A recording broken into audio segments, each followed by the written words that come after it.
சிவசங்கரா தேவனே, ஸ்ரீ சிவசங்கரா தேவனே. இயற்கையினுடைய பரிணாம வளர்ச்சியின்படி மனிதன் மட்டுமே சுயமாக சிந்திக்கும் வகையில் படைக்கப்பட்டிருக்கிறான். அதன் மூலமே அவன் தண்டிக்கப்பட்டிருக்கிறான் என்று பதில் சொல்லியிருக்கிறீர்கள். அப்படியானால் மனிதனின் ரேஷனல் திங்கிங் என்பது அவனுக்கு கொடுக்கப்பட்ட வரமா அல்லது சாபமா? எப்பொருள் எத்தன்மை தாயினும் அப்பொருள் மெய்ப்பொருள் காண்பது அறிவு. அப்போது ஒரு பால் தண்ணி ரெண்டையும் கலந்துருக்கு. அன்னப்பட்சி என்ன பண்ணும்? பால் எடுத்துக்கும். அந்த மாதிரி பார்க்கடலில் கடைஞ்சாங்க. அதில் தான் அமிர்தமும் வந்தது, ஆலகால விஷமும் வந்தது. தேவர்கள் அமிர்தம் எடுத்துக்கிட்டாங்க, ஆலகால விஷத்தை சிவன் எடுத்துக்கிட்டாருன்னு நம்ம பார்க்குறோம்.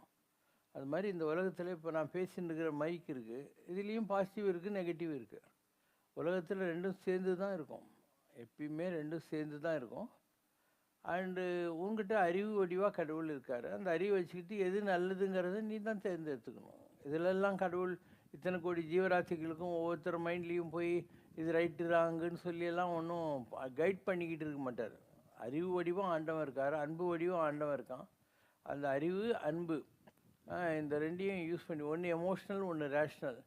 ஒரு மாட்டு வண்டிக்கு ரெண்டு மாடு மாதிரி இது ரெண்டும். ஒரு பக்கம் உணர்ச்சியை தரக்கூடிய அன்பு, இன்னொரு பக்கம் பகுத்தறியக்கூடிய அறிவு. இந்த ரெண்டையும் ரெண்டு மாடுகளாக வச்சுக்கிட்டு கரெக்டாக அந்த வண்டியை ஓட்டுறவன் நல்லா பயணம் பண்ணுறான், இல்லைன்னா அவன் பங்கில் ஆகிறான். கடவுள் இதிலெல்லாம் தலையிடுறதே இல்லை.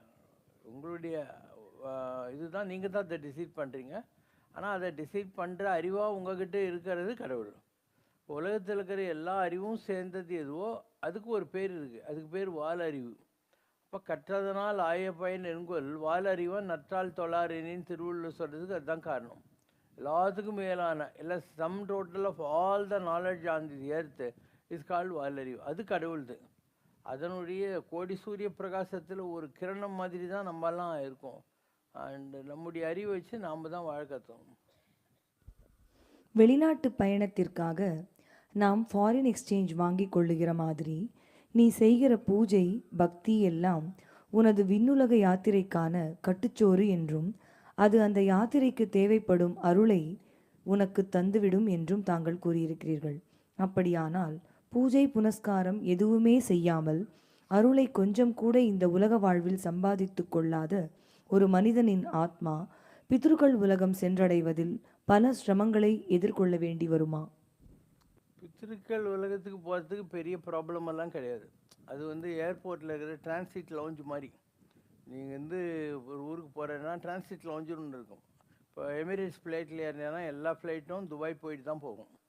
அது அந்த துபாய்ன்றது என்ன? Transit lounge. Dubai is not your destination. இன்னும் சொல்ல போனால் உங்களெல்லாம் ஒரு குறிப்பிட்ட என்க்ளோசருக்குள்ளே அடைச்சி வச்சுட்டு அடுத்த பிள்ளைன்னு ஏற்றி விட்டுருவாங்க. அதனால் இந்த டிரான்சிட் லவுஞ்ச் மாதிரி தான் இந்த உலகத்தில் இருக்குது. அதனால் அதை நீங்கள் சீரியஸாக எடுத்துக்க தேவையில்லை. யுவர் அல்டிமேட் டெஸ்டினேஷன் எந்த ஊர்? அமெரிக்காவா, லண்டனா? அந்த கணக்கு தான் நீங்கள் பார்க்கணும். ஒன்று என்ன கொஸ்டின் அது? பூஜை புனஸ்காரம் செய்யாமல் அப்போ இந்த உலகத்தில் இருக்காங்க அவங்க. பொருள் இல்லாருக்கு இவ்வுலகம் இல்லை, அருள் இல்லாருக்கு அவ்வுலகம் இல்லை. இந்த உலகத்துக்கு பொருள் தேவைப்படுது. அப்போ இந்த உலகத்தில் இருந்தால் பொருள் நீ அதை வச்சுக்கிட்டு நல்லா வாழலாம், வசதிகளை தேடிக்கலாம், சந்தோஷமாக இருக்கலாம். அப்போ அருள் இல்லாருக்கு அவ்வுலகம் இல்லைன்றாங்க. அந்த உலகத்தில் நீ பொருளை வச்சுக்கிட்டு ஒன்றும் பண்ண முடியாது. அதனால் ஆழ்வார் என்ன சொல்கிறாரு? பொருளால் அமருலகம் புக்தி அலலாகாது, அருளால் அலமலருமன்றேங்கிறார். பொருளை வச்சுக்கிட்டு தேவர்கள் உலகத்தில் நீ ஒன்றுமே பண்ண முடியாது, அருளால் தான் முடியும் அப்படிங்கிறார். நீ என்ன பண்ணும்? உனக்கு கிடைச்சிருக்கக்கூடிய தாளாற்றி தந்த பொருள் எல்லாம் தக்காருக்கு வேளாண்மை செய்தல் பொருட்டு. நீ உழைத்து ஈட்டுகிற பொணும் என்பது தகுதி வாய்ந்தவர்களுக்கு தான தர்மங்கள் எல்லாம் செஞ்சு மண்ணில் நல்ல வண்ணம் வாழ்வதற்காக அப்படின்னு அர்த்தம். இப்போ நீ பொருளை அருளாக மாற்றலாம். அதாவது பொருள் சம்பாதிக்கிற அந்த பொருளை வச்சுக்கிட்டு நீ தான தர்மங்கள் எல்லாம் பண்ணி அதை அருளாக மாற்றிக்கிட்டு அந்த உலகத்துக்கு போகிற போது அங்கே இருக்கும். அதனால் தேவாரத்தில் ஒரு வரி வரும், பொதிசோறு கண்டாய்ங்கிறார். நீங்கள் வெளியூருக்கு போகிற போது கட்டு சாதம் கட்டின்னு போகிறீங்க. அந்த மாதிரி நான் செய்கிற பூஜை, கோயில் வழிபாடு, தானம், தர்மம் எல்லாம் நான் மேல் உலகத்துக்கு போகிற போது எனக்கு கட்டு சாதம் அப்படின்னு வருது. பொதிசோறு கண்டாய் தேவாரத்தில் வருகிற வார்த்தை. அதனால் நீங்கள் ரெண்டையும் பேலன்ஸ் பண்ணணும். அதாவது இந்த உலகத்துக்கு அந்த உலகத்துக்கு, இந்த உலகத்துக்கு பொருள் தேவை, அதை வச்சு அந்த உலகத்துக்கு வேண்டிய அருளை நீ தேடிக்க முடியும். இதுதான் வாழ்க்கையை தவிர வெறும் பொருள் ஆசையோடு இருந்தேனாக்கா இங்கே இருப்பேன், டிரான்சிட் லோஞ்சுக்கு பித்திருலோகத்துக்கு போவேன், திருப்பியும் இந்த உலகத்துக்கு வந்துடுவேன். அதை தாண்டிக்கிட்டு இன்னும் நீ தவம் செஞ்சு ஒரு சித்தராவோ ஒரு யோகியாவோ இல்லை 33 கோடி தேவர்களில் ஒருத்தராவோ இருந்து அதெல்லாம் அந்த புண்ணிய பலன்களெல்லாம் அனுபவிச்சுட்டு அதுக்கப்புறம் மோட்சம்ங்கிறது லாஸ்ட்டு. எல்லா ஆசைகளும் ஆசானுகளும் துகளாயினபின் பேசா அனுபூதி பிறக்குங்கிற மாதிரி எல்லா ஆசையும் போகணும். மற்றும் பற்றியின்றி நின் பாதமே பாவித்தேன். எல்லா பற்றியும் விட்டுட்டு கடவுளே உன் பாதத்தை மாற்றி நடிச்சுக்கிட்டு இருக்கேன். பெற்றத்தால் பிறந்தேன் இனி பிறவா வரமேதேன். என் அம்மா அப்பா பெற்று போட்டாங்கன்னு பிறந்து தொலைஞ்சிட்டேன், நான் இப்போ உன்னையே நினச்சின்னு இருக்கேன் இல்லையா, அதனால் இனிமேல் நான் பிறக்க மாட்டேன் அப்படின்றது. அதனால் எல்லாருக்குமே இது பொது தான். பரமாச்சாரியாருக்கும் ராகவேந்தருக்கும் சிடி பாபாவுக்கும் என்ன ரூல்ஸோ அதே தான் உங்களுக்கும். நீங்கள் நினச்சா நீங்களும் அவங்கள மாதிரி முயற்சி பண்ணி பெரிய நிலைகளை தொட முடியும். வெறும் சாப்பிட்டுட்டு சாணி போட்டு ஆடு மாடு கோழி மாதிரி வாழ்ந்துட்டு போனோன்னா போங்க, யாரும் வந்து அது வேணான்னு சொல்ல போகிறதில்ல. ஆனால் திருப்பி திருப்பி வந்துக்கிட்டே இருப்பேன்.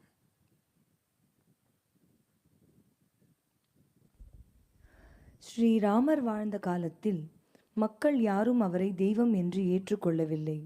அப்படிப்பட்ட ஸ்ரீராமனைத்தான் இந்த உலகம் பல்லாயிரக்கணக்கான ஆண்டுகளாக வழிபட்டு கொண்டு வருகிறது. அதற்கு காரணம் ஸ்ரீராமன் ஒரு அவதார புருஷன் என்பதாலா, அல்லது தர்ம நெறிகளின்படி தன் வாழ்நாள் முழுவதும் ஒரு மனிதனாகவே வாழ்ந்து மானுடத்தை வெல்ல வைத்தார் என்பதாலா? 2 காரணம் இருக்குது. இப்போ அவதாரங்களில் பார்த்தீங்கன்னா மச்சம், மீன், அதுக்கப்புறம் ஆமை, கூர்மம். மீனுக்கும் ஆமைக்கும் என்ன வித்தியாசம்? மீன் தண்ணியில் தான் இருக்கும், தண்ணியில் தான் வாக்கிங் போகும், தண்ணியில் தூங்கும், தண்ணியை சாப்பிடும். அந்த மாதிரி ஆமை அப்படி இல்லை, கொஞ்ச நேரம் வந்து பூமியில் சேத்துல இருக்கும், திருப்பியும் தண்ணிக்குள்ளேயும் அதுக்கு போக முடியும், கூர்மை. அதுக்கப்புறம் பன்னி, பூமியெல்லாம் தோண்டிக்கிட்டு வராகன்னு சொல்கிறது. அதுக்கப்புறம் நரசிம்மர். அதுக்கப்புறம் வர்றபோது கோபத்தாவுக்குள்ள பையன் வாமனன். அதுக்கப்புறம் கோபத்தாவங்கள் உள்ள பரசுராமர். அதுக்கப்புறம் கோபத்தெல்லாம் விட்டு ஒரு ஹியூமனாக அவுட் அண்ட் அவுட் பிஹேவ் பண்ணி கொண்டிருக்கிற ராமர். அதுக்கப்புறம் வர்றபோது இந்த உலகத்தையே என்னுடைய அறிவினால் ஆட்டி படைக்க போகிறேன் அப்படின்னு இருக்கிற தன்னம்பிக்கை மிக்க ஒரு பெரிய ஆத்மாவாக கிருஷ்ணன். இப்படி தான் உலகத்தில் பரிணாமம் பண்ணுறது. ஸோ ராமருங்கிறது என்ன, ஒரு மனிதனாக இருந்து எப்படி வாழ்க்கையை வந்து பெர்ஃபெக்ட் பண்ணிக்கிறதுங்கிறதுக்கான ஒரு உதாரண புருஷன். ஒவ்வொன்றுத்துக்கும் ஒரு ரூல் இருக்குது, ஒரு குவாலிட்டி இருக்குது. அந்த மாதிரி ஒரு உதாரண புருஷன். அதனால் அவர் ஒரு எக்ஸ்ட்ராடினரியாக ஏதோ மிராக்கிள் மேனாக இருந்திருந்தாக்கா இந்த அளவுக்கு நீங்கள் அவர் சீரியஸாக எடுத்துக்க வேண்டியதில்லை. அவர் ஒரு சாதாரண மனுஷனாக இருந்து எப்படி தர்மங்களை எல்லாம் கடைசி வரைக்கும் தனக்கு எவ்வளோ சோதனைகள் வந்தாலும் காப்பாற்றின்னு இருந்தார் அப்படிங்கிறது தான் ஒன்று. இல்லை இன்னொன்று இருக்குது. இந்த உலகத்தில் இப்போது பரசுராமர் இருந்தார், அவர் ஐரு. நான் திருவிக்கிரம அவதாரம் எடுத்து வந்தார் இல்லையா, கொடையெல்லாம் பிடிச்சின்னு, அவரும் ஐரு. ஸோ ஏன் அவங்கெல்லாம் பாப்புலர் ஆகலை, இந்த ராமரும் கிருஷ்ணரும் மாத்திரம் எல்லா இடத்துலையும் பாப்புலர் ஆனாங்கன்னா, இந்த உலகத்தில் சத்திரியர்கள் ஆட்சி செஞ்சாங்க பிற்காலத்தில். ஸோ யார் ஆள்றானோ அவனுக்கு தான் பாப்புலாரிட்டி இந்த உலகத்தில். ஸோ சத்திரியர்கள் ஆண்டதுனால அவங்க என்ன பண்ணாங்க, சத்திரிய குலத்தில் வந்த ராமனையும் கிருஷ்ணனையும் தூக்கி வச்சு அவங்கள குளோரிஃபை பண்ணி அவங்களுக்கு கோயில் கட்டுறது எல்லாம் பண்ண ஆரம்பித்தாங்க. நீங்கள் பார்த்தீங்கன்னா பரசுராமருக்கெல்லாம் கோயில் ஜாஸ்தி இருக்காது, நரசிம்மருக்கெல்லாம் பெரிய அளவு கோயிலெல்லாம் இருக்காது. ஸோ இந்த தெய்வங்கள் தூக்கி வைத்து வழிபடுவதற்கான காரணங்கள் வந்து பின்னால் வந்த ராஜாக்கள். இப்போ கிறிஸ்துவ மதம் இருக்குது, இயேசு கிறிஸ்துவ சிலுவையில் போட்டாங்க, அவர் பாவானாதியாக அலைஞ்சி கடைசியில் காஷ்மீர் வேலிக்கு வந்து அங்கே ஈசா நபி என்ற பேரில் அவர் இறந்த பின்னால் கிறிஸ்டியானிட்டி இந்த உலகத்தில் தலை தூக்கிறதுக்கு 400 வருஷம் ஆச்சு. அவங்களெல்லாம் தோலை உரிச்சானுங்க, தூக்கு போட்டு தொங்க விட்டாங்க, பாதிரியாருங்களெல்லாம் பண்ணாங்க, இயேசுவோட சிஷ்யர்கள்லாம் அப்படி தான் பண்ணாங்க. ஸோ 400 வருஷம் ஆச்சு கிறிஸ்டியானிட்டி இந்த மண்ணில் ஊன்றுவதற்கு. அவங்க என்ன பண்ணாங்கன்னா, இந்த ஜனங்களை நம்பி பிரயோஜனம் இல்லைன்னு அந்த காலத்தில் எல்லாருமே ராஜாங்க தானே, அதனால் டச்சு, ஃப்ரெஞ்சு, பிரிட்டிஷு, போர்ச்சுகீஸு இந்த மாதிரி யாரெல்லாம் அரசாங்கத்தில் இருந்தாங்களோ அந்த குவீனு அவங்களெல்லாம் இப்போ பிடிச்சி அவங்க மூலமாக அவங்க நாட்டில் இந்த மதத்தை பரப்புனாங்க. அதனால தான் கிறிஸ்டியானிட்டி டாமினண்ட்டாக யூரோப்லேயும் எல்லா இடங்கள்லையும் பரவுறதுக்கு அதுதான் காரணம், வேறு ஒன்றும் இல்லை. இந்தியாவை பொறுத்த மாத்திரம் சத்திரியர்களில் பிடிச்சி அந்த அங்கே இருக்கிற ஆளுங்களை பிடிச்சாக்கா ராஜா கிட்ட வேலை ஆகும், வெளிநாடுகள்லாம் வந்து பாதிரியார்களை பிடிச்சா வேலை ஆகும். அதனால் இதெல்லாம் ஒரு காரியவாதமே தவிர இந்த ஜனங்களுக்கு யாரை பற்றியும் எதுவுமே ஒழுங்காக தெரியாது.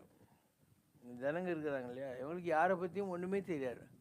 இப்போ திடீர்னு ஒரு பாப்புலாரிட்டியாக ஒரு சாமியார் இருக்கிறாருன்னா எல்லாரும் அங்கே சாஞ்சா சாயிற பக்கமே சாயிற செம்மறி ஆடுகளான்னு போய் ஒடுங்கிடுவானுங்க. அண்ட் அந்த சாமியாருக்கு ஏதாவது ப்ராப்ளம் வந்துச்சு அப்படின்னு, இல்லை ப்ராப்ளம் வரல, உண்மையாக அவருடைய இது குணமே அதுதான் கண்டுபிடிச்சிட்டாங்கன்னு வச்சுக்கோங்க, அப்போ அவரை அம்போன்னு விட்டுருவாங்க. அதனால் நீ இதெல்லாம் நம்பாத. உன் மனசில் எது கரெக்டுன்னு தெரியுதோ அதை பண்ணு. யாரோ பின்னால் போகிறாங்கன்றதுக்காகலாம் ஒரு பெரிய சாமியார்லாம் நீ நம்பவே நம்பாதே. இதெல்லாம் பொய். உலகம் பூரா என்றைக்குமே இப்படி தான் இருந்திருக்கு. So don't go by popularity. அதெல்லாம் ஒரு போலி, ஒரு மாயம். அது உன் மைண்டில் நீ ஒழுங்காக பூஜை பண்ணுற ஆளாக இருந்தால் உனக்கு அந்த ஆள் யோக்கியனா இல்லையான்னு தெரியும். தன்னை அறிந்தால் தலைவனை அறியலாம். தன்னை அறிய தனக்கு ஒரு தாழ்வு இல்லை. அதனால் நீ முதல்ல உன்னை கான்கர் பண்ணு. அப்போது ஒரு எலக்ட்ரிக்கல் ஃபீல்டு இருக்குது, அந்த இடத்துல கரண்ட் இருக்கா? என்னோடா எலக்ட்ரிக்கல் ஃபீல்டு இருக்குன்னு தான் சொல்லிட்டேனே.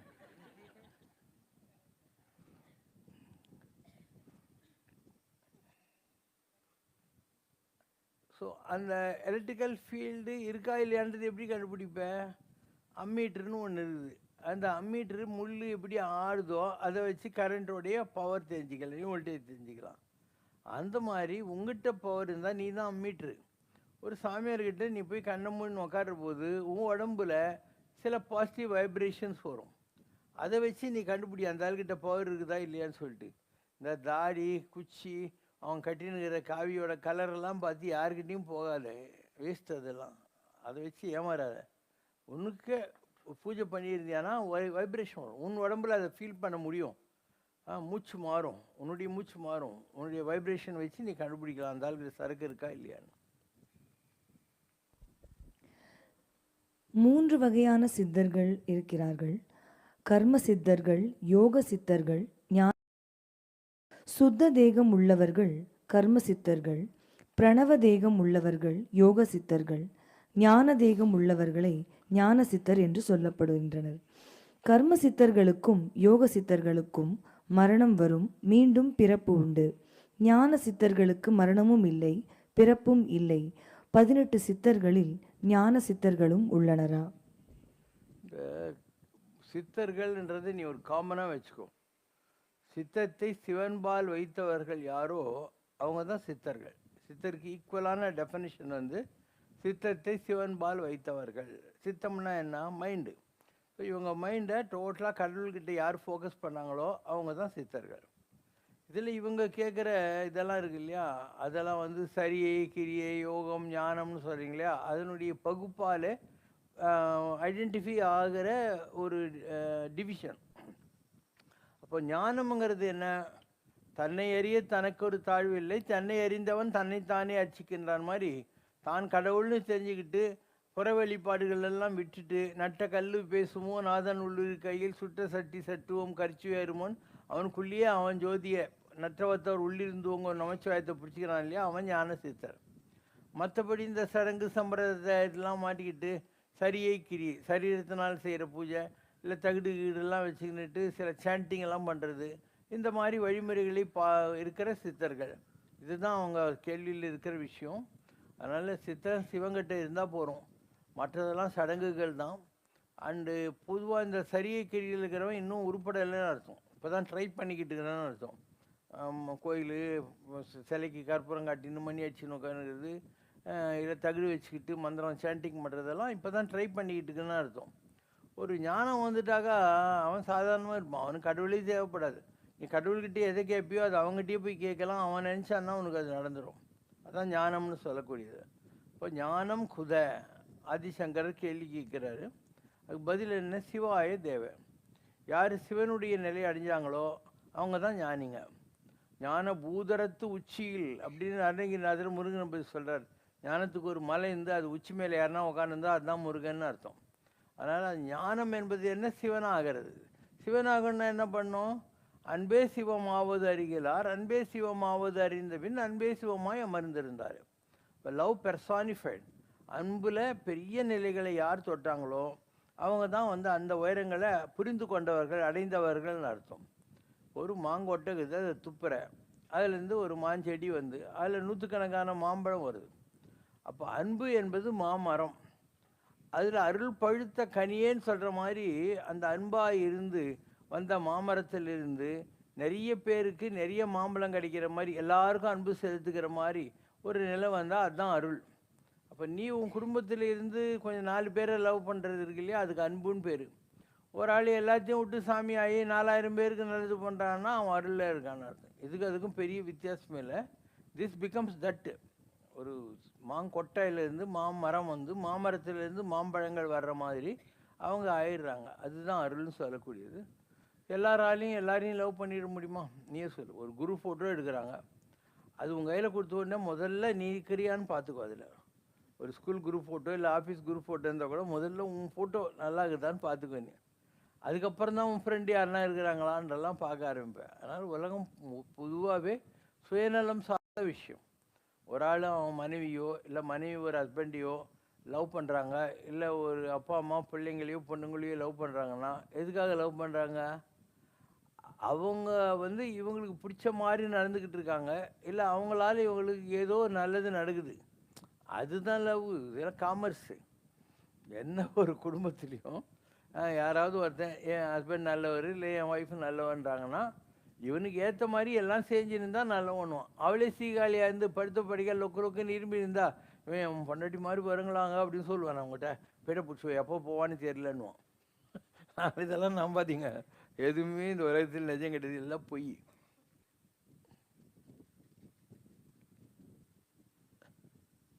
இந்த மாதிரி நீ சொல்லட்டியானா நீ ஞானி ஆயிட்டுன்னு அர்த்தம். அதை விட்டு இந்த மாதிரி அந்த மாதிரின்னு சொல்லி கட்டிக்கிட்டு ஆகுதுன்னுக்கிற வரைக்கும் நீ ஏமாந்துன்னுக்கிறேன்னு அர்த்தம். எதுவுமே நிஜம் கிடையாது உலகத்தில். லவ் அப்படிங்கிறது என்னன்னா ஒரு சுயநலம் சார்ந்த ஒரு உறவு, அவ்வளோதான். லவ் சுயநலம் சார்ந்த, ஆனால் அது லவ் கிடையாது. நிஜமான love is equal to selflessness. எந்த சுயநலமும் இல்லாத உறவு எதுவோ அதுதான் லவ். நல்லா ஞாபகம் வச்சுக்கோ. Love is equal to selfless. What is self? Self is equal to lovelessness. சுயநலம் என்பது அன்பின்மை, அன்பு என்பது சுயநலமின்மை. ரெண்டுமே பின்னி பிணைஞ்ச விஷயங்கள். கர்மா என்பது உனக்காக காரியம் செய்தால் கழியாது, கடவுளுக்காக காரியம் செய்தால் உன் தீவினைகள் வெகு சீக்கிரத்தில் கழிந்துவிடும் என்று தங்களது அருளுரை ஒன்றில் தெரிவித்திருக்கிறீர்கள். மனிதனின் கர்மாவை வெகு சீக்கிரத்தில் குறைக்கும் கடவுளுக்கான காரியங்கள் எவை என்று தாங்கள் தெளிவுபடுத்துமாறு கேட்டுக்கொள்கிறேன். அன்பே சிவமாவது அருகிலார் அப்படின்னு சொல்லும். அப்போ இந்த உலகத்தில் இருக்கிற எல்லா படைப்புகள்கிட்டையும், நாட் ஒன்லி மனுஷங்க, எறும்பு முதலாகி எல்லா ஜீவராசிகள்கிட்டையும் கருணையோடும் அன்போடும் இருக்கிறது. அதுதான் வந்து கடவுளுடைய வழிபாடு. இந்த காயத்தையும் கட்டின்னு அது ஊதுவத்தி காட்டின்னு வாழைப்பழம் கிள்ளி வச்சுருந்தா அதெல்லாம் வழிபாடுகளை வராது. வழிபாடு ஈஸிக்வல் டு வழிபடுவது. என்ன வழிபடுவது? நல் வழிபடுவது. இப்போ நீ என்ன பண்ணும்? அன்பு தந்து செலுத்திடும் பயம். அன்பா இந்த உலகத்தில் இருக்கிற எல்லா ஜீவராசிகள்கிட்டையும் அன்பாக இருக்கணும்.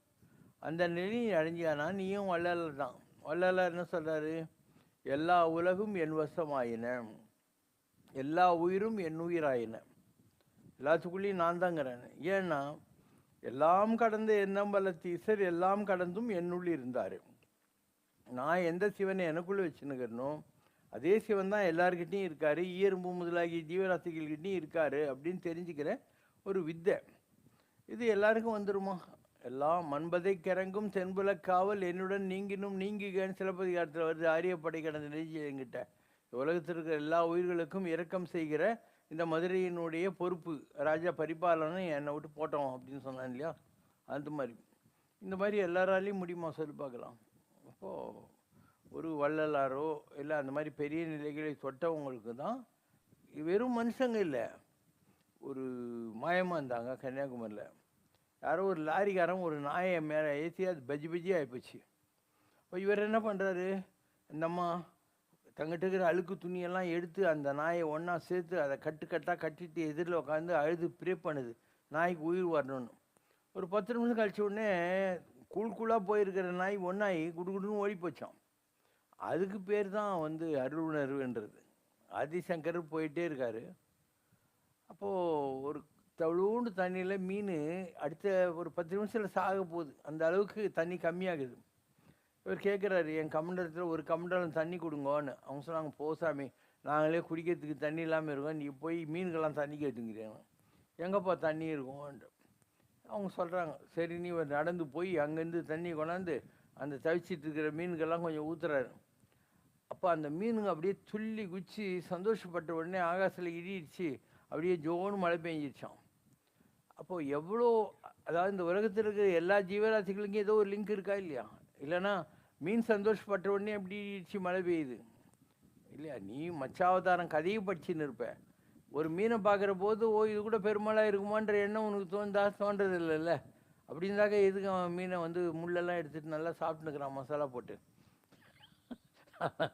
அருள் உணர்வுன்றது ரொம்ப ஹை லெவல் ஆஃப் அன்பு. இயல்பு முதலாகி எல்லா ஜீவராசிகள்கிட்டையும் அது வர வேண்டியிருக்கும். நான் சொல்லியிருக்கேன், ஷிரடி சாய்பாபா உக்காந்துருக்காரு, செவத்து மேலே ஒரு பல்லி வாழை ஆட்டிக்கின்னு கொட்டக்கொட்டான்னு சொல்லியிருந்துது. இவர் அதையே பார்த்துருக்காரு. எதுக்கு பாபா சிரிக்கிறீங்கன்னாங்களாம். இல்லை, இந்த பல்லியோட அக்கா பல்லி அவுரங்காபாத்லேருந்து வந்துட்டுருக்கு, இதுக்கு பாரு எவ்வளோ சந்தோஷம்னு.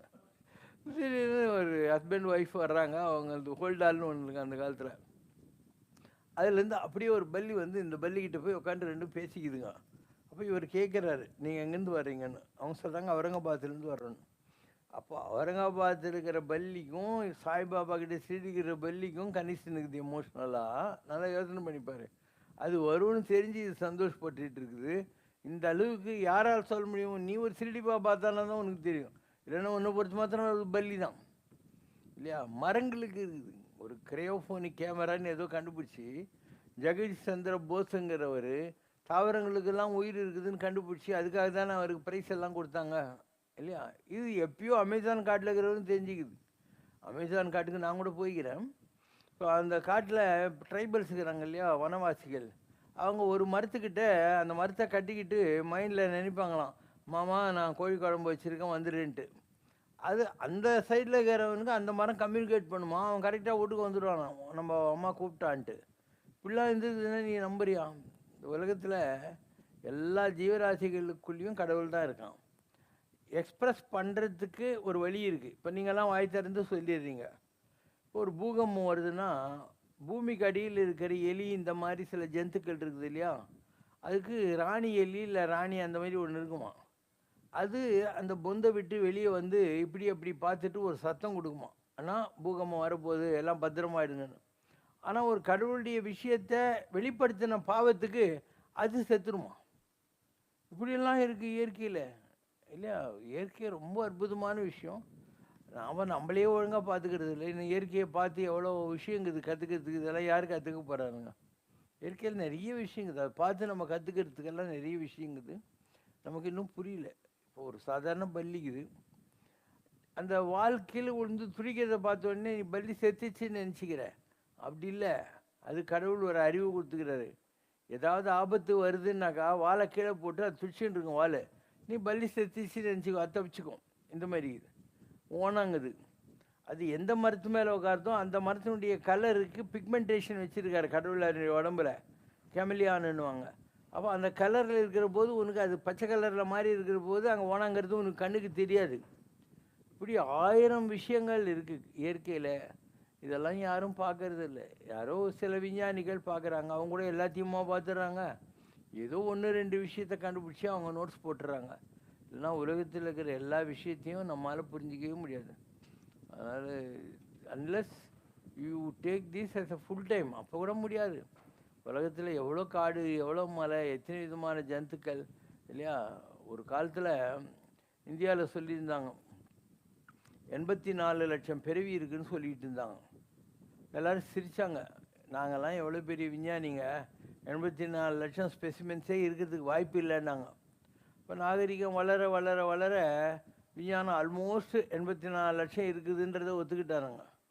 இப்போ நம்ம ஆளுங்க எந்த காலத்துலேயோ சொல்லிட்டானுங்கல்ல, 84 லட்சம் செல்லார் என்ற இத்தாவர சங்கமத்துள் எல்லா பிறப்பும் எடுத்தெடுத்து நான் அளித்தேனுங்கிற போது இதெல்லாம் இவங்களுக்கு தெரிஞ்சிருக்கு. இது நம்ம ஆளுங்களுக்கு மெய்ஞானத்தினால தெரிஞ்சது. இந்த காலத்தில் இருக்கிறவங்க போய் டெலஸ்கோப்பை வச்சு காட்டில் நேஷ்னல் ஜியாகிரபிக் சேனல் கேமரா வச்சு ஒவ்வொன்றா கண்டுபிடிச்சி லிஸ்ட்டு போட்டுக்கிறானுங்க. இதெல்லாம் உட்காந்த இடத்துலயே நம்ம ஆளுங்க சொல்லிட்டாங்க இந்த நேரத்துக்கு இது நடக்க போகுதுன்னு சொல்லி. சூரிய கிரகணங்குது, சந்திர கிரகணங்குது. உங்களுக்கு டிவியில் 6:36 வருதுனாக்கா அந்த கிரகணை நீங்கள் எல்லாம் உட்காந்து பார்த்துன்னுங்கிறீங்க. அந்த காலத்தில் இதை சாதாரணமாக சொல்லிட்டு போட்டான். நம்ம ஊரில் இருக்கிற ஆள், சைனாவில் இருக்கிற ஆள், ஈஜிப்டில் இருக்கிற ஆள்லாம் சொல்லிட்டு போட்டான் இல்லையா? அவன் சொன்னது கூட விட்டது இல்லை. எவ்வளோ வருஷத்துக்கு முன்னாடி எழுதி வச்சு ஆற்காடு பஞ்சாங்கம், பாம்பு பஞ்சாங்கம், அதில் இந்த இடத்துல கிரகணம் தெரியும், இந்த மணிக்கு தெரியுன்றான். கரெக்டாக தான் இருக்குது அதெல்லாம். அப்போது நமக்கு புரியாத ஏதோ ஒரு விஞ்ஞானம் அந்த காலத்தில் இருந்திருக்கு. நம்மளை விட ஹைடெக்காக இருந்த ஒரு விஞ்ஞானம் அந்த காலத்தில் இருந்திருக்கு. நாம் இன்றைக்கி அட்வான்ஸ்னு எதை சொல்கிறோமோ அது வந்து அட்வான்ஸ் இல்லை, ரிவைவல். ஏற்கனவே இருந்தது மறந்து போய் ரிவைவல். விக்ரமாதித்யன் ஒரு ராஜா, அவன் சொல்கிறான் நான் ஏரோப்ளேன் கண்டுபிடிச்சிட்டேன், அந்த ஏரோப்ளேனால் உலகத்துக்கு நல்லது நடக்காதுன்னு தெரியும், ஆனால் இந்த டெக்னாலஜியை நான் யாருக்கும் கொடுக்க விரும்பலை, அழிச்சிட்டேன்னு சொல்கிறான். இப்போ விக்ரமாதித்யன் காலத்துலேயே ஏரோப்ளேனை கண்டுபிடிச்சிட்டாங்க. உங்கள் ராமாயண காலத்தில் 2 ஏரோப்ளேன் இருக்குது. ஒன்று குபேரங்கிட்ட இருக்குது, அதுதான் ராவணன் வச்சுருந்தான். இன்னொன்று தேவேந்திரங்கிட்ட இருந்தது, அதில் தான் ராமரும் சீதையும் நந்தி கிராமத்துக்கு பரதனுடைய உயிரை காப்பாற்றுறதுக்காக ஏரோப்ளேன் ரிட்டர்ன் ஆனாங்க, ஸ்ரீலங்கா டு நந்தி கிராமம். 2 ஏரோப்ளேன் இருந்துருக்குது. அண்டு இன்றைக்கி எல்லாமே ஏரோப்ளேன் தான். எவ்வளோ ஏரோப்ளேன் கம்பெனி இருக்குது எல்லாங்கிறது. அந்த காலத்தில் 2 தான் இருந்தது. அதுக்கு முன்னால் விக்ரமாதித்யன் கண்டுபிடிச்சேன்றான். அப்போ நீ என்ன நினச்சின்னுக்கிற? 19ஆம் நூற்றாண்டில் ஆர்வில் ரைட், ஓர்வில் ரைட் சகோதரர்கள் ஏரோப்ளேன் கண்டுபிடிச்சாங்கன்னு சொல்லியிருந்துக்கிற. எந்த காலத்துலேயும் இருக்குதுப்பா ஏரோப்ளேன் எல்லாம். அதனால் நம்முடைய நாலேஜ்ன்றது ரொம்ப கம்மி. அந்த காலத்தில் இருந்த நாலேஜ் நம்மளை விட ரொம்ப ஜாஸ்தி. கற்றது கைமண் அளவு, கல்லாதது உலகளவு என்று உற்ற களமடைந்து ஓதுகின்றாள். அதனால் நமக்கு இன்றைக்கி எதை நம்ம டெக்னாலஜிக்கல் அட்வான்ஸை நினைக்கிறோமோ அதெல்லாம் ஒன்றுமே கிடையாது. இதை விட பெரியதெல்லாம் ஏற்கனவே இருந்திருக்கு. 5,000 வருஷத்துக்கு முன்னால் இருந்திருக்குது. சில லெமூரியா கண்டமெல்லாம் சொல்கிறாங்க இல்லையா, அதெல்லாம் எத்தனை ஆயிரம் வருஷத்துக்கு முன்னாலும் யாருக்குமே தெரியாது. அங்கெல்லாம் இதை விட இருந்திருக்குது. ஏன் நீங்கள் வந்து கௌட்டமாலான்னு ஒரு ஊர் இருக்குது, அங்கே போனீங்கன்னா மாயன் சிவிலைசேஷன் இருக்குது. அவங்க வந்து ஒரு ஹைடெக் டெம்பிளை கட்டி வச்சுருக்கானுங்க. கௌட்டமாலாலாம் கூட போய்க்கிறேன் அந்த ஊருக்கு. அந்த ஊரில் கட்டினவங்க யாருன்னா மாயன்ஸ். நீங்கள் புராணங்கள் என்ன படிக்கீங்க? மகாபாரத காலத்தில் தேவலோகத்து சிற்பி மாயனை கூப்பிட்டு இந்த அரக்கு மாளிகையை கட்டினாங்கன்றீங்க. அவங்கெல்லாம் தேவலோகத்திலேருந்து வரல, அந்த ஊரில் இருந்த சிவிலைசேஷன். அவங்கெல்லாம் ஹைலி ப்ரொஃபஷனல் டெக்னாலஜிக்கல் ஆர்கிடெக்ட்ஸு. அங்கேருந்து யாரையோ கூட்டின்னு வந்து இங்கே பண்ணியிருக்கானுங்க. ஸோ எல்லாமே ஒரு காலத்தில் இருந்திருக்கு. நாளடைவில் ஒவ்வொன்றா அழிஞ்சு போச்சு. இப்போது கௌட்டமாலாக்கு நீ போகிறன்னாக்கா நீ இதில் ஏர்போர்ட்லேயே சொல்லிடுவான் அமெரிக்காக்காரன், ஏன் அங்கே போகிற, அது இந்தியா மாதிரி தான் அப்படின்வான். நிஜமாகவே அங்கே இருக்கிற கல்ச்சர்லாம் பார்த்தா இந்தியா மாதிரி தான் இருக்கும். அண்டு அங்கே இந்த ஊசி மணி பாசி மணிலாம் விற்கிறதுக்கு வர ஆளுங்களும் சின்ன பசங்கள்லாம், அதுங்கெல்லாம் என்ன மாதிரி மேனேஜ்மெண்ட் கற்று வச்சுனுக்கு தெரியுமா? உன் பேர் தெரிஞ்சுக்கும். செஞ்சுட்டு 2 வரிக்கு ஒரு வரி, mister Shankar please buy this அப்படின்னு ஆரம்பிப்பான். இது எவ்வளோ பெரிய மேனேஜ்மெண்ட் டெக்னிக். என் name is the most important thing அப்படின்னு மார்க்கெட்டிங்கில் கற்றுக் கொடுப்பாங்க. அது எங்கேயோ கௌட்டமாலால் ஊசி மணி விற்கிற பொண்ணுக்கு தெரியுது. நீ நினைக்கிற மாதிரிலாம் இல்லை. World is deteriorated than increasing.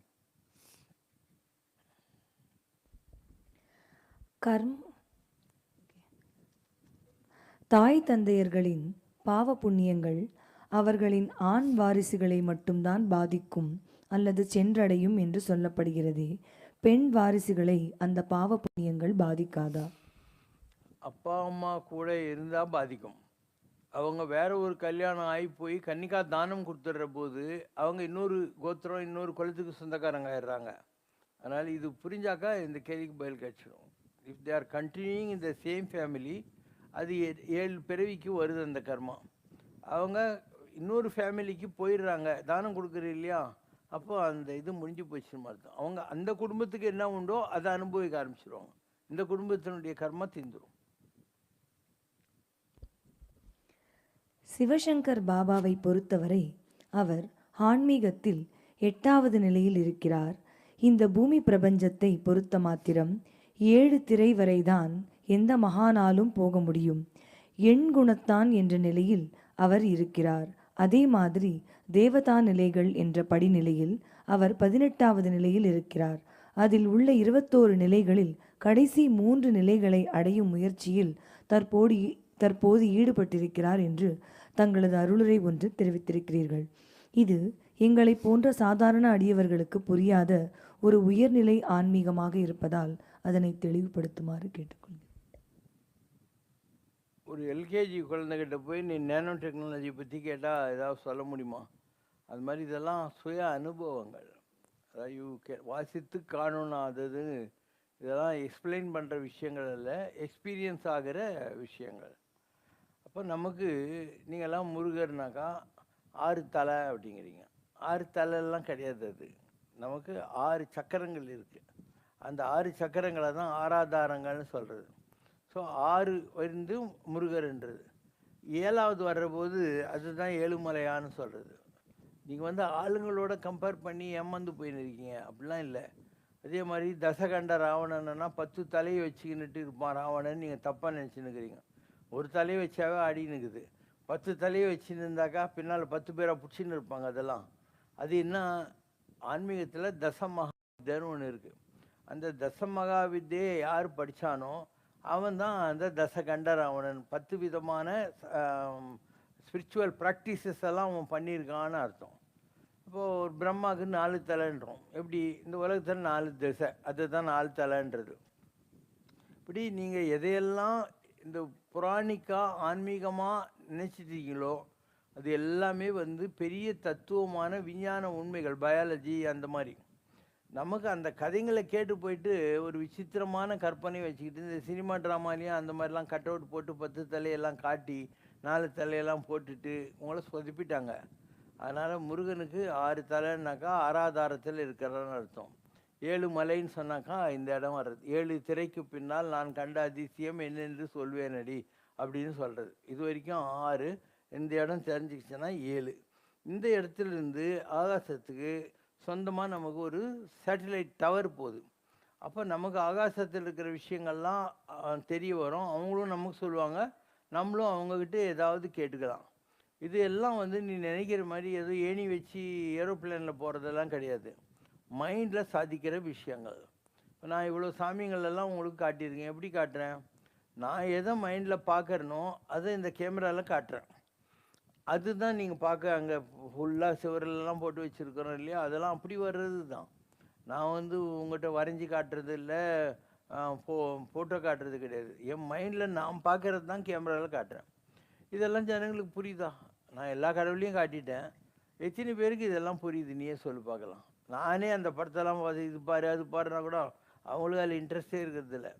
நானே என் கைரேகையெல்லாம் காட்டினா இதுலேயும் ஜனங்களுக்கெல்லாம் இன்ட்ரெஸ்டே இருக்கிறதில்ல. அதனால் புரியாத விஷயத்தை பற்றி பேசாமல் இருக்கிறது நல்லது.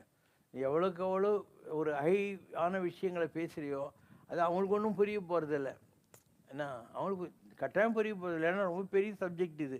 அதனால் what is the point in talking about this and wasting? நீ என்னை புரிந்து கொள்வது மிகவும் கடினம் என்று தங்களது அடியவர்களிடம் அடிக்கடி கூறி வருகிறீர்கள்.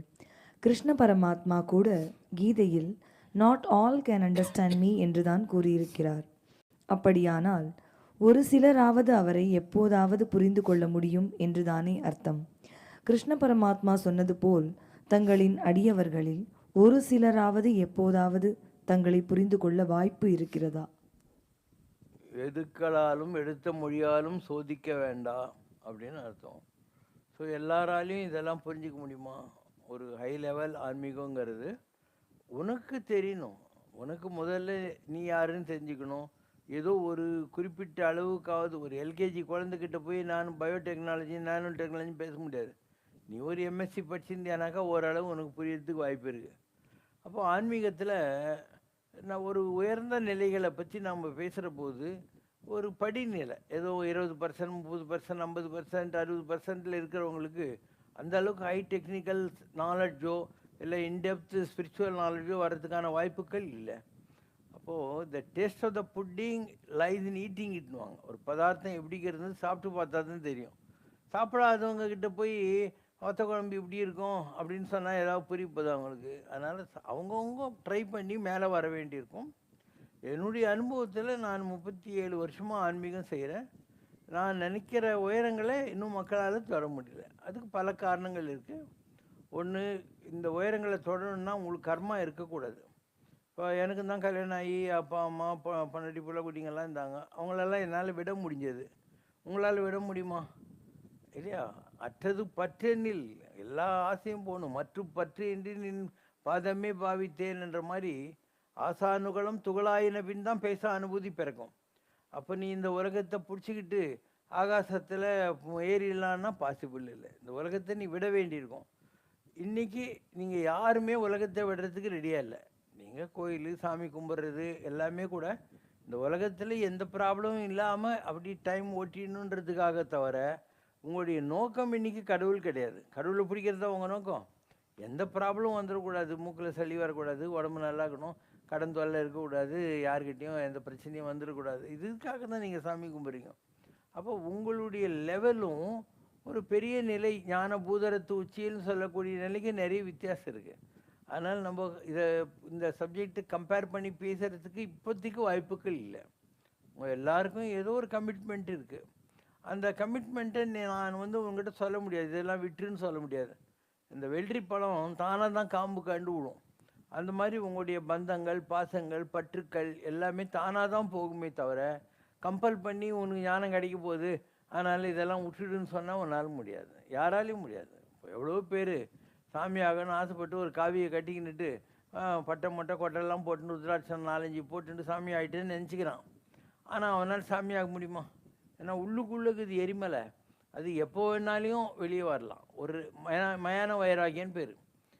சுடுகாட்டுக்கு யாரையாவது தூக்கின்னு போகிற போது யாருக்காவது சில பேருக்கு தோண்டலாம், ஐயோ இந்த மாதிரி நம்மளை கூட சுடுகாட்டு தூக்கின்னு போவாங்களேன்ட்டு. அதுக்கு பேர் மயான வைராக்கியம். அந்த மாதிரி சில பேர் என்ன பண்ணுவான், ஏதோ ஒரு மூடில் சாமி ஆயிடுறேன்னுவான். ஒரு மடத்துக்கோ எங்கேயோ போவான், சாமி வேஷம் கட்டியிருப்பான். ஆனால் அவனுக்கு ஒரு 2 இயர்ஸில் திருப்பியும் அந்த பழைய வாசனை, அந்த ஃபீலு, அந்த அர்ஜெல்லாம் வர ஆரம்பிச்சிடும். அப்போது அது ஓப்பனாக வெளியே ஒத்துக்க முடியாது, ஏன்னா ஐ ஹஸ் கம் டூ ஃபார். அதனால் வெளியே ஒரு மாதிரி உள்ள ஒரு மாதிரி இருப்பான். நிறைய மடாதிபதிங்க சொதப்புறதுக்கு இதுதான் காரணம். நான் ஏதோ பேண்ட் ஷர்ட் போட்டுன்னு வாட்சி கட்டுனுக்கிறேன் நீ நினைக்கலாம். பெரிய பெரிய ஜீயருங்க சங்கராச்சாரியங்களே இந்த நிலையை அடைய முடியல அவங்களால. என்னை பற்றி வரும். துறவியர் ஆதியோர் காணாத நிலைகளை கலிதனில் இல்லற வாழ்வதில் நிறைந்ததோர் காரணத்தும் இறைநலத்தினால் கண்டிடமும் விதியாகும் அன்றோ. நேரிலே தேவரும் அந்தமர்ந்து நிசாவி உன்னிடத்தில் உசாவி செல்வ இது பொய்யினி நீ வேட்டை சுட்டிடு அப்படின்னு வரும். தேவர்கள்லாம் நீங்கிற இடத்துக்கு உங்கள்கிட்ட மீட்டிங் போடுறாங்க, இது மாத்திரம் இல்லை நீ சொல்லு, நான் இந்த ஓலையை பொசிக்கிறேன்னு சேலஞ்ச் பண்ணுறாங்க ரிஷிகள் எல்லாம். அப்போது ஒரு உயர்நிலையை அடைஞ்சிட்டு நான் காவி கட்டின்னு தான் உனக்கு என்ன, கோமணம் கட்டினா கட்டி உனக்கு என்ன, பேண்ட் ஷர்ட்டு போட்டால் உனக்கு என்ன. சி ஐ ஓன்லி நோ, தன்னை அறிய தாழ்வில்லை. என்னுடைய ஹைட்டு என்னங்கிறதும் என்னுடைய நிலைங்கிறதும் எனக்கு தான் தெரியும். நான் உன்னை கன்வின்ஸ் பண்ண வேண்டிய வேலை இல்லை.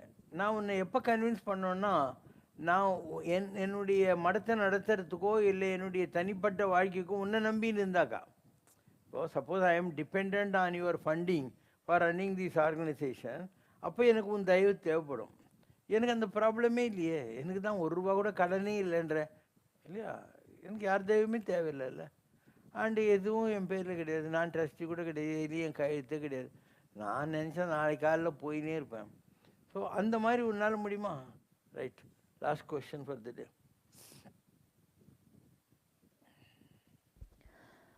ஒரு அன்பரின் கேள்வி.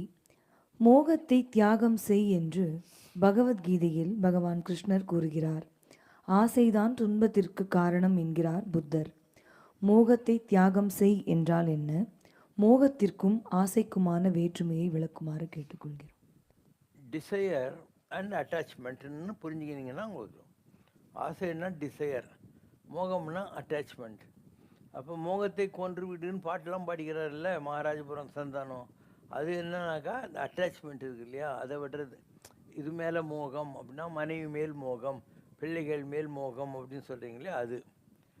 இது ஆசை என்ன, எனக்கு ஐஸ்கிரீம் சாப்பிட்ணும், மசால் தோசை சாப்பிட்ணும், வத்த குழம்பு சாப்பிட்ணுன்றது. ரெண்டுத்துக்கும் ரெண்டுமே மனசுலேருந்து தோன்றுகிற எண்ணங்கள் தான். ஒன்று ஒரு அட்டாச்மெண்ட் பயாலஜிக்கல், இன்னொன்று டிசையர்னா அது இல்லைனாலையும் ஓடுன்னு அர்த்தம். இட்லி சாப்பிட்லன்னா புண்ணாக்கு சாப்பிட போகிறேன், இது பெரிய விஷயம். ரெண்டும் ஒன்று தான். குறை ஒன்றுமில்லை மறைமூர்த்தி கண்ணா, குறை ஒன்றும் இல்லை கண்ணா, குறை ஒன்றுமில்லை கோவிந்தா.